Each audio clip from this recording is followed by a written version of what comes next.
opinião publicada e alguma parte da opinião pública esperavam a condenação do pessoal aqui envolvido com o mensalão. O Dirceu foi condenado à prisão, o Delúbio, o Genuíno foram condenados à prisão. Mesmo que hoje, quem quiser ler a 0 Hora, está publicando aí, mesmo que não tenha prova material contra o Dirceu, por exemplo, foram condenados. A Cátia Rabelo pegou a diretora lá do banco, né, levou uma pena também considerável. A Cátia Rabelo é um caso à parte. Ela não tem o privilégio de ser julgada pelo Supremo Tribunal Federal, mas foi. Agora ela vai apelar para quem? Para o bispo? Se ela tivesse seguido o trâmite normal da justiça, conforme prevê a Constituição, certamente ela estaria apelando agora para o Tribunal de Justiça do Estado dela, depois para instâncias superiores, enfim, ela teria tido chance de defesa e, sei lá, reverter ou até levar uma pena maior. Mas, enfim, foi feita atendida a opinião pública. O Joaquim Barbosa, o ministro Estrelinha lá, virou capa de revista até, vai ser presidente do Supremo agora. Ele é a estrela do Supremo Tribunal Federal, apoiado pela imprensa. E que esse apoio que os jornalões e as revistonas deram para ele, tornando uma estrela, fez com que ele atropelasse até a opinião dos seus colegas lá. Ele não admitia que alguém o contestasse. Quer dizer, os 11 tinham que ter, os 10 tinham que ter a mesma opinião que ele, senão ele brigava com os caras. Enfim, feita a condenação, está tudo sacramentado. Resta saber agora se eles vão cumprir realmente, né? E resta saber também se eu vou ouvir mais o Fernando Mitre, lá da TV Bandeirantes, que fez um comentário ontem à noite, dizendo, bom, agora terminou, está previsto o início do mensalão tucano, lá de Belo Horizonte, que foi a origem de tudo. Vamos ver agora se aquela patota toda dos demais partidos, além daqueles que foram condenados ali no mensalão do PT, PTB, PP, tem mais agora vinha o DEM, o PSDB, do outro mensalão. Vamos ver a atuação da estrelinha chamada Joaquim Barbosa. Como ele vai fazer a denúncia, se vai ser da mesma forma, ou se há realmente uma conotação política partidária no mensalão, que eu odeio política partidária quando ela é levada a esses extremos, quando se tenta demonizar um e se protege os outros. São todos farinha do mesmo saco. Eu espero, pelo menos, que nós tenhamos o mesmo tratamento, não é porque um é de um partido e o outro é de outro. Simples assim. Vem um feriadão aí na quinta-feira, não é feriadão, é feriado quinta, aí sexta é dia útil, mas já teve, olha, eu fico abismado de ver, esse país tem muitos feriados, é um prejuízo total para a nação isso, mas tem gente que chega ao cúmulo de, olha, aconteceu que em Bento, a Câmara de Vereadores fez um expediente de sábado, para compensar hora de sexta, meu Deus, se uma indústria faz um expediente no domingo para compensar a segunda-feira, dá para entender, porque a indústria produz, ela tem, né? Mas prestação de serviço, que é uma prefeitura que dá, uma Câmara de Vereadores, não tem como fazer isso. Já há prefeituras também que vão antecipar o feriado, um ponto facultativo, dia do funcionário público, que esse ali cai no domingo, antecipa para a sexta. É inacreditável.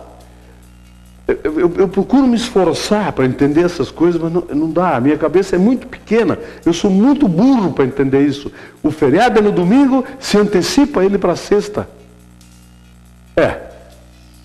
Dá para entender. O nome do país é República Federativa do Brasil. Entenderam?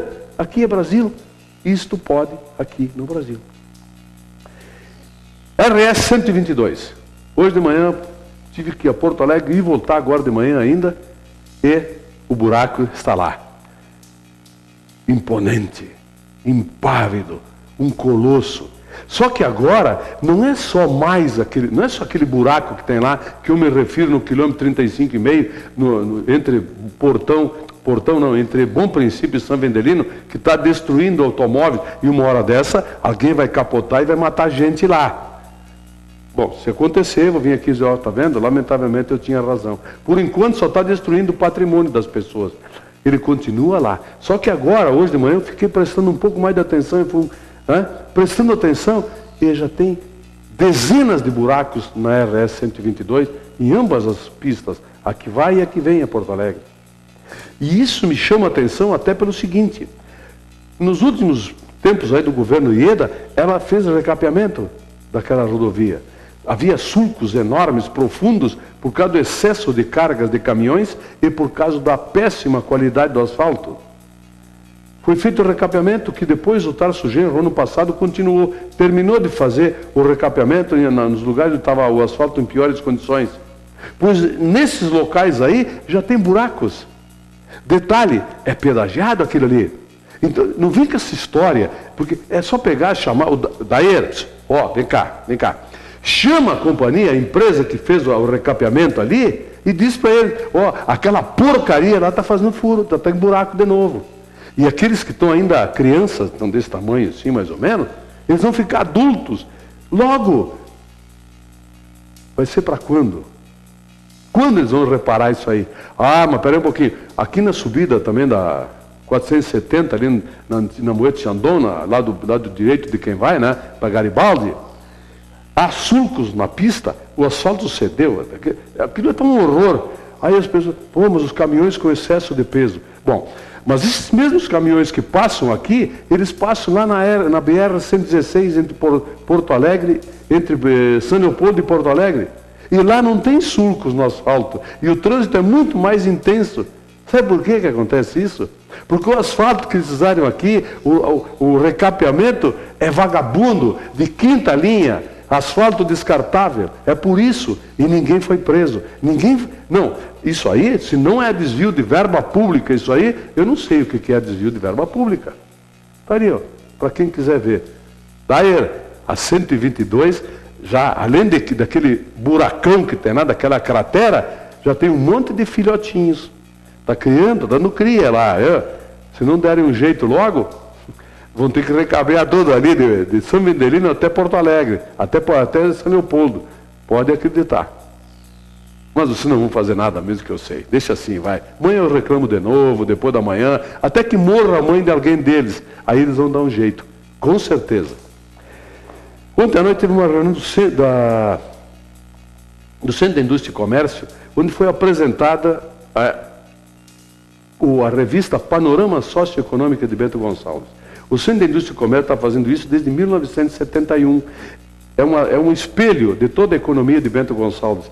É uma excelente ferramenta de trabalho. Algumas coisas importantíssimas foram mostradas e está nessa revista, que, aliás, muito bem feita por profissionais qualificados, que o SIC tem parceria com eles, mostra algumas coisas impressionantes.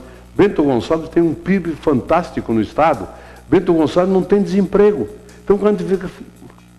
O cara não trabalha por quê? E detalhe, ficam considerando pessoas como aptas a trabalhar a partir de 10 anos.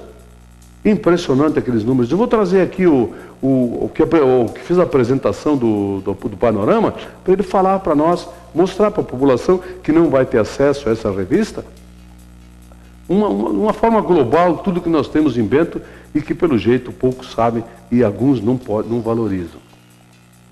Teve também ontem à noite a reunião do Conselho Municipal de Saúde. Eu participo do Conselho há 17 anos. Voluntário, não ganha nada, pelo contrário, se incomoda, se estressa. Estou lá brigando, não por mim, mas pela população, discutindo, procurando o que seja de melhor para a população. E ontem nós ouvimos o pessoal da Fundação Araucária e o coordenador médico lá da Secretaria da Saúde, o Rudinei Martins de Souza, o médico Rudinei Martins de Souza, que também coordena o SAMU de Bento. O que é que nós ouvimos lá no Conselho? Vai haver uma reunião hoje, às 19 horas, na Associação Médica Brasileira, a Associação Médica de Bento Gonçalves, para tratar desse assunto. Vai haver uma reunião da Fundação Araucária. Teve uma reunião também hoje pela manhã na Prefeitura, que nós vamos saber logo o resultado dela. O problema é o seguinte: não estão pagando salários para os funcionários da Fundação Araucária, que são em número de 430 trabalhando na saúde, não estão recebendo. Já faz 3 meses que a Fundação está bancando com recursos próprios isso.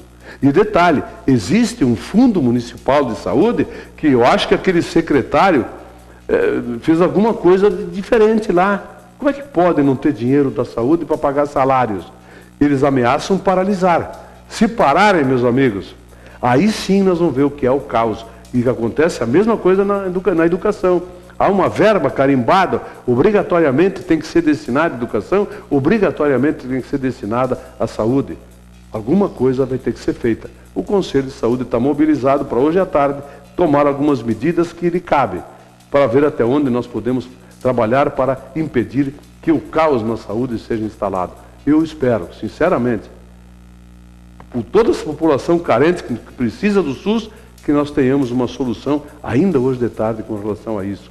Ah, sim, eu sei, 395 municípios do Rio Grande do Sul estão com problemas seríssimos para fechar o caixa do fim do ano. Não tem dinheiro para pagar o 13º, até para pagar salário, para pagar saúde, educação, para tudo. Estão em Brasília hoje mais de 2.000 prefeitos para pedir pinico lá para o governo federal, para ver se antecipa alguma coisa. O governo do estado já prometeu que vai antecipar verbas para os municípios também. Aqui para Bento vai ter que acontecer a mesma coisa. Importante que se diga, nós precisamos fazer alguma coisa, nós Brasil, para resolver esse problema. Foi desonerado o imposto, a tributação zerou para vários produtos, inclusive móveis, veículos, etc. Tal, linha branca de eletrodoméstico, para que se vendesse mais. Só que esse vende mais, pelo jeito, não compensou a arrecadação tributária. Mesmo que se diga que o impostômetro que inventaram lá em São Paulo já tenha chegado a 1.300 bilhões de dinheiro arrecadado, impostos pelos governos estaduais, municipais e o governo federal. Alguma coisa precisa ser feita. Reduzir o custo da máquina pública. Eu hoje de manhã discutia com uma pessoa sobre isso. E eu não sei de onde o Congresso Nacional tirou que poderíamos enfiar goela abaixo do povo brasileiro mais uma infinidade de vereadores na medida em que eles permitiram que isso acontecesse. Eu não sei como eles imaginam que o povo vai conseguir pagar tudo isso.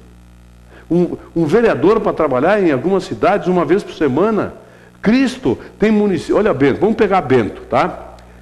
17 vereadores em Bento, remunerados, 8.095 cada um, 3 assessores cada um, faz as contas para ver o que vai dar isso. Monte Belo do Sul, que pertencia a Bento, deve ter 9, não sei, acho que é 9. Santa Teresa, idem. E agora Monte Belo. Então vamos fazer o seguinte, vou dar um desconto, que tenha 7. 7 vezes 3, 21, mais 17, 48. Sabe quantos vereadores tinha em Bento, quando tudo isso era população de Bento? 21. Não remunerados. Não remunerados, e tinha 2 funcionários na Câmara de Vereadores. Isso tudo nós estamos pagando. E eu estou falando de Bento. Agora projetem isso aí em 5.595 municípios do Brasil. Vejam o ônus que a democracia nos proporciona termos vereadores, quando nós poderíamos ter, sim, pessoas que pertencem aos conselhos comunitários, que trabalham de graça, voluntariamente sendo vereadores, como eram os vereadores de até a década de 70, por aí. Eu tenho nomes para dar. Carlos José Perissolo era vereador voluntário, e ele trabalhava de graça. Vinha lá o Pavan de Pinto Bandeira até Bento com o carro dele, estrada de chão. O Ferronato vinha lá de Santa Teresa. O primo cônsul vinha de Monte Belo e não tinha asfalto. Vinha com o carro deles, o dinheiro da gasolina deles. E eles não ganhavam nada, salário nenhum. O Brasil precisa reduzir custos. Esse tipo de custos, para que nós possamos remunerar melhor quem realmente nos oferece condições de vida. A saúde, a educação e a segurança pública, policiais. Fora disso, o caos está próximo para todo o país. E não é por causa da crise internacional, é por causa da crise de falta de vergonha que nós temos nesse país aqui. Só por isso. O trânsito e as leis de Bento. Bom, você sabe, já falei várias vezes, que Bento Gonçalves é uma ilha no meio do Brasil. Aqui existe o Código de Trânsito Bento Gonçalvense. O artigo 1º e único diz, estou na minha. É isso aí. Você chega, o cara para em fila dupla, liga o pisca-alerta. Agora que quando eu vinha para cá, aqui na Ramiro Barcelos, entre a Júlio de Cacilhos e a Saldanha Marinho, tinha um caminhão ali parado. fazendo fila dupla, em seguida mais um Fusca, pisca-alerta ligado. O pisca-alerta ligado, para quem não sabe, no Código de Trânsito Bento Gonçalves, assim, intrínseco, ele diz o seguinte: estou na minha. Liguei o pisca-alerta, estou na minha. Cristo, onde estão os agentes de trânsito de Bento Gonçalves? Alguém sabe? E para que eles servem? A resposta fica com cada um. Eu só espero voltar aqui amanhã e dizer para vocês que o problema da saúde de Bento está sendo resolvido. Que não tenhamos greves ou paralisações. Um abraço a todos. Eu volto amanhã.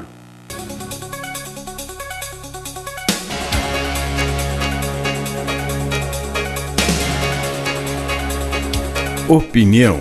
Oferecimento Ludfor Consultoria em Energia. www.ludfor.com.br